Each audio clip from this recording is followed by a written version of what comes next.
Olá, queridos hermanos, uma boa noite a todos. Estamos iniciando mais um momento de estudo da Palavra de Deus. Desejo que a graça e a paz de Deus esteja com vocês, que você possa ter a sua mente e o seu coração abertos pelo Espírito Santo, para que Deus possa falar também a ti aquilo que Ele tem preparado para nós nessa noite. Nós estamos olhando para as cartas do Apocalipse, as cartas às 7 igrejas da Ásia Menor. Na semana passada fizemos uma breve introdução a respeito de algumas curiosidades importantes sobre esse texto, os textos que nós vamos acompanhar nas semanas seguintes. E hoje nós queremos entrar então no estudo das cartas propriamente dito. Hoje nós vamos ver o que Cristo tem a dizer à comunidade de Éfeso e por meio desta comunidade o que Cristo tem a dizer a nós. Então eu convido você a abrir a sua Bíblia no livro de Apocalipse, capítulo 2, versículos 1 até o 7, que é o texto do estudo de hoje. Se você ainda não assistiu o vídeo da semana passada, a introdução a essa série de estudos das cartas de Apocalipse, tire um tempo, assista esse vídeo para que você também compreenda alguns aspectos da leitura desse texto, da leitura das próximas cartas, coisas que não estarão abordadas em cada semana, mas que estão abordadas lá. Então, agora eu faço a leitura do texto, Apocalipse capítulo 2, versículos 1 até o 7, diz o seguinte: Carta à igreja de Éfeso. Ao anjo da igreja em Éfeso, escreva: Estas são as palavras daquele que tem as 7 estrelas em sua mão direita e anda entre os 7 candelabros de ouro. Conheço as suas obras, o seu trabalho árduo e a sua perseverança. Sei que você não pode tolerar homens maus, que pôs à prova os que dizem ser apóstolos, mas não são, e descobriu que eles eram impostores. Você tem perseverado e suportado sofrimentos por causa do meu nome e não tem desfalecido. Contra você, porém, tenho isto: você abandonou o seu primeiro amor. Lembre-se de onde caiu, arrependa-se e pratique as obras que praticava no princípio. Se não se arrepender, virei a você e tirarei o seu candelabro do lugar dele. Mas há uma coisa em seu favor: você odeia as práticas dos nicolaítas, como eu também as odeio. Aquele que tem ouvidos, ouça o que o Espírito diz às igrejas. Ao vencedor darei o direito de comer da árvore da vida, que está no paraíso de Deus. Até aqui a leitura. Éfeso era provavelmente a cidade mais importante do oeste da Ásia Menor. A sua localização favorecia o comércio, favorecia a circulação de pessoas, a chegada de pessoas. Ela tinha um porto muito importante, mas isso também favorecia a idolatria, já que vinha pessoas de todos os lugares até ali. Na cidade ficava o famoso templo dedicado à deusa Diana. A carta de Cristo à igreja de Éfeso é marcada pelo amor. A comunidade é elogiada pelo amor a Cristo, aos seus ensinamentos. Cristo diz: sei que não podem tolerar homens maus, que ponham à prova quem se diz ser apóstolo, mas que na verdade não são. Sei que vocês suportam os sofrimentos por causa do meu nome, ou seja, por amor ao meu nome. Então Éfeso era uma comunidade que podia ser identificada pelo zelo com que eles abraçaram a sua salvação, pelo amor que eles tinham a Cristo ao entenderem que eles foram amados primeiro, que o amor que eles tinham só era possível pelo amor que eles recebiam de Cristo. Uma comunidade que conseguiu compreender o estado de mortos em pecados do qual eles foram tirados, que a graça que eles receberam para a sua salvação era uma graça que os alcançava no mais profundo abismo do pecado. E essa comunidade entendia isso. A gente consegue ver alguns aspectos disso na carta de Paulo aos Efésios. O livro de Efésios, que nós temos também no Novo Testamento, fala um pouco dessas características da comunidade de Éfeso. E esse amor por Cristo e por tudo o que Ele fez pela comunidade, pelas pessoas dessa comunidade, transbordava para fora das 4 paredes da igreja. Eles são elogiados então por suas obras, pelo trabalho duro, pela dedicação em testar os apóstolos que se apresentavam a eles e na busca por prezar pela verdade do Evangelho. E nesse trabalho, então, eles descobriram que muitos eram falsos apóstolos, falsos mestres que vinham até eles. Mesmo em meio ao sofrimento, eles perseveravam sem desfalecer. Eles mantinham a sua força, mantinham a sua fidelidade. Em Éfeso havia muita idolatria, e como o Evangelho reprova essa idolatria, reprova o paganismo presente na cidade, naturalmente isso resultava em perseguições por parte dos idólatras. Além do templo a Diana, que era muito famoso e até hoje é possível encontrar ruínas desse templo lá, a cidade também tinha um espaço dedicado ao culto ao imperador, que era aclamado pelo povo como o Senhor sobre todos. Mas os cristãos, ao invés de declararem o senhorio de César, o imperador da época, declaravam Cristo como único e verdadeiro Senhor. Tudo isso contribuía para um ambiente não favorável aos crentes de Éfeso. Mas Cristo diz que, mesmo em meio a todo esse sofrimento, eles perseveravam fielmente. Então, essa mesma igreja, marcada pelas boas obras, pelo trabalho duro, pela perseverança, enfrentava um grave problema. Os cristãos de Éfeso se afastaram do primeiro amor.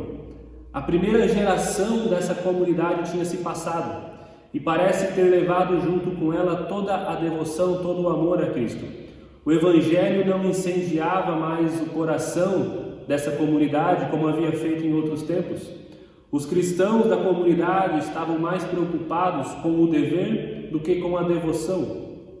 Permaneciam fazendo boas obras, permaneciam testando os falsos mestres, mas faltava o amor que eles tinham tido um dia. A motivação não era mais o amor, não era mais a devoção a Cristo. Talvez eles faziam pela aparência, para que eles fossem elogiados, ou talvez por costume. Os nossos pais faziam assim, sempre foi feito dessa maneira e nós não podemos deixar de fazer. Mas a verdade é que eles não sabiam mais qual deveria ser o real motivo de tudo o que eles faziam.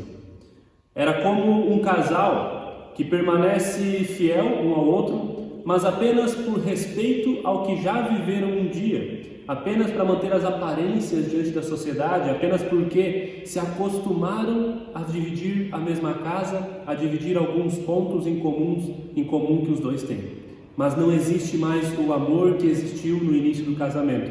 Assim era aquela comunidade. Eles faziam muitas coisas por costume, por comodismo, por hábito.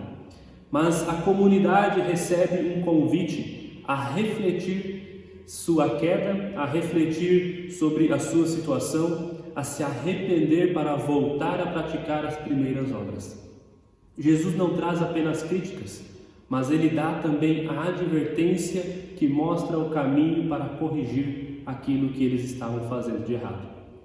E junto com esse conselho vem a garantia de que, caso eles não se arrependessem, a comunidade deixaria de existir, o seu candelabro seria tirado do lugar, a comunidade seria extinta. É possível encontrar uma carta de Inácio de Antioquia que ele elogia a comunidade 10 anos depois desta carta que nós estamos estudando ter sido enviada. Ele fala da perseverança, do zelo pelo Evangelho, ou seja, ele está reforçando que aquela comunidade voltou a ter esse zelo, voltou a ter esse amor, mas ainda assim chega o tempo em que a igreja foi extinta. Hoje nós não temos mais esta comunidade que recebeu essa carta, a comunidade que foi alertada por Cristo foi extinta, foi apagada. Nós, no século XXI, igreja do século XXI, enfrentamos também desafios como a comunidade de Éfeso. Todos corremos o risco de sermos enganados pelos falsos ensinamentos, de desanimar diante do sofrimento, mas principalmente de nos afastarmos do primeiro amor e continuar fazendo tudo o que fazíamos, mas com a motivação errada, ou até mesmo sem saber por que fazemos. Nosso primeiro amor é o amor que Cristo derrama sobre nós, que nos faz amar a Deus e ao próximo. Devemos ser zelosos com a verdade, mas o nosso zelo deve sempre vir acompanhado de amor. Antes de encerrar esta carta, Cristo apresenta uma luz no fim do túnel a essa comunidade. Mesmo diante dessas advertências, mesmo diante das falhas, existe algo a favor deles. Eles odeiam a prática dos nicolaítas, como Cristo também as odeia. Então vamos tentar entender quem eram esses nicolaítas, a qual Cristo e a comunidade de Éfeso odiavam.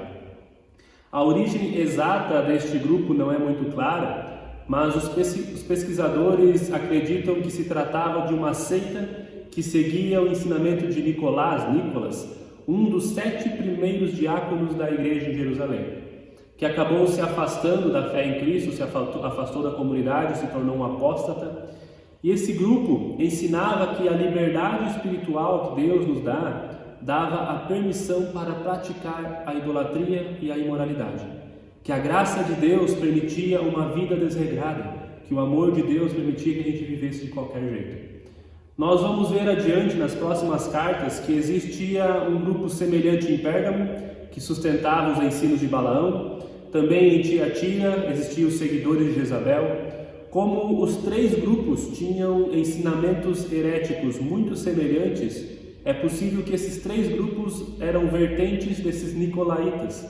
Então eles estavam espalhados pela região das 7 igrejas, e a comunidade de Éfeso e o seu zelo, mesmo que sem a motivação correta, se colocava contrária a esses ensinamentos, o que contava como um ponto positivo para essa comunidade. Então nós temos a maravilhosa promessa a essa comunidade, antecedida por uma advertência de que quem tem ouvidos ouça o que o Espírito diz às igrejas, uma expressão que chama os crentes a ouvirem com atenção e obediência tudo aquilo que foi dito a eles nessa carta. Aos que ouvirem, ao vencedor, será dado o direito de comer da árvore da vida no paraíso de Deus.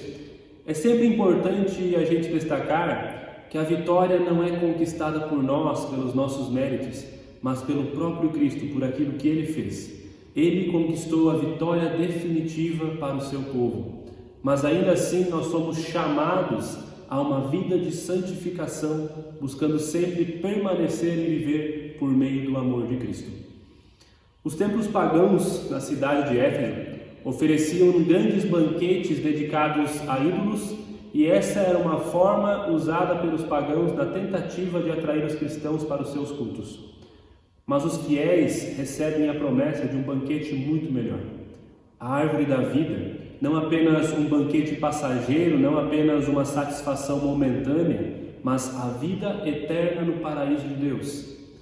A igreja em todos os tempos tem sido atacada por falsos ensinamentos, por pessoas que tentam afirmar que a abundante graça de Deus nos dá a liberdade de praticar qualquer tipo de imoralidade. A única maneira de prevalecermos sobre esses falsos ensinamentos é nos mantermos intimamente ligados a Cristo, permanecermos no primeiro amor ou voltar para Ele quantas vezes for necessário, para que a gente possa então estar presentes no banquete celestial que Cristo está preparando a todos os que creem nele e forem fiéis até o fim. Irmãos, esse texto, a recomendação, a advertência à comunidade de Éfeso, nos mostra que a igreja sempre será perseguida. Algumas vezes de forma brutal, como a gente presencia em outros lugares do mundo, como a gente pode ler historicamente que a fé cristã sofreu, e algumas vezes de forma silenciosa, com pessoas que tentam infiltrar ensinamentos, doutrinas diferentes à fé cristã, com pessoas que tentam fazer com que a gente creia que a graça de Deus é uma graça barata, é uma graça que não exige nenhum compromisso, é uma graça que permite que eu faça qualquer coisa e que depois a graça se derramará sobre a minha vida. Mas não é assim. Cristo mostra que Ele exige sim um compromisso. Cristo mostra que é preciso um arrependimento. Existe uma consequência para a forma que a gente está vivendo se a gente não viver de acordo com aquilo que Deus espera de nós. Então, a carta à comunidade de Éfeso nos mostra os riscos que nós corremos, mas aponta também para o caminho da vitória, que é Jesus Cristo. Mostra que aquele que permanecer em Cristo, aquele que se voltar para Cristo, voltar para esse primeiro amor que Cristo derrama sobre nós, esse herdará a coroa da vida, esse receberá a oportunidade de se alimentar do banquete preparado por Cristo, a árvore da vida eterna. Então, esse convite foi feito à comunidade de Éfeso e ele é feito a mim e a cada um de você que está me assistindo, para que nós possamos, dia após dia, retornar a Cristo, dia após dia, buscarmos este primeiro amor que Cristo derrama sobre nós. Então, aceite esse convite, medite, reflita sobre a sua vida, arrependa-se e pratique novamente as boas obras, as obras que você praticava no princípio da tua fé. Eu quero convidar vocês a terem um momento de oração. Se você quiser, se você puder, abaixe a tua cabeça, feche os teus olhos e vamos orar a Deus pedindo que Ele nos dê a sua bênção. Senhor Deus, nós te agradecemos porque Tu és um Deus maravilhoso, Tu és um Deus gracioso. Obrigado porque Tu vem e derrama a sua graça sobre nossas vidas todos os dias. Mas Pai, perdão quando nós cremos que a sua graça é uma graça que nos permite viver de qualquer jeito. Perdão quando nós agimos de forma contrária a Ti, por crer que podemos sim viver de qualquer forma, que o Teu amor se derrama sobre nossas vidas todos os dias e isso não exige nenhum compromisso, Pai. Nos perdoe por isso. Sim, o Teu amor se derrama sobre nós todos os dias. Tu és um Deus que perdoa, Tu és um Deus que restaura, mas Tu és também um Deus que exige uma responsabilidade, que pede um certo estilo de vida, que pede que a gente tenha um compromisso contigo, um compromisso com a Tua graça, Pai. Derrama em nós o Teu Santo Espírito, para que nós tenhamos sabedoria diante dos falsos mestres, dos falsos ensinamentos que se levantam sobre nós, se levantam ao nosso redor, que a gente possa testemunhar da fé cristã, do amor de Cristo em meio a este mundo que vive em trevas, em meio a este mundo que vive em engano, Senhor. Pai, cuida de nós, guarde a cada um de nós, abençoe nossas vidas e haja em nós e através de nós conforme a Tua vontade. Pedimos isso no nome de Cristo Jesus. Amém. Irmãos, eu quero me despedir de vocês, desejando a bênção de Deus, desejando que Deus possa falar ao teu coração através desse estudo e que você possa acompanhar os próximos estudos que virão, as próximas cartas, onde Cristo fala a nós através daquilo que Ele já falou a outras comunidades. Um forte abraço e até mais.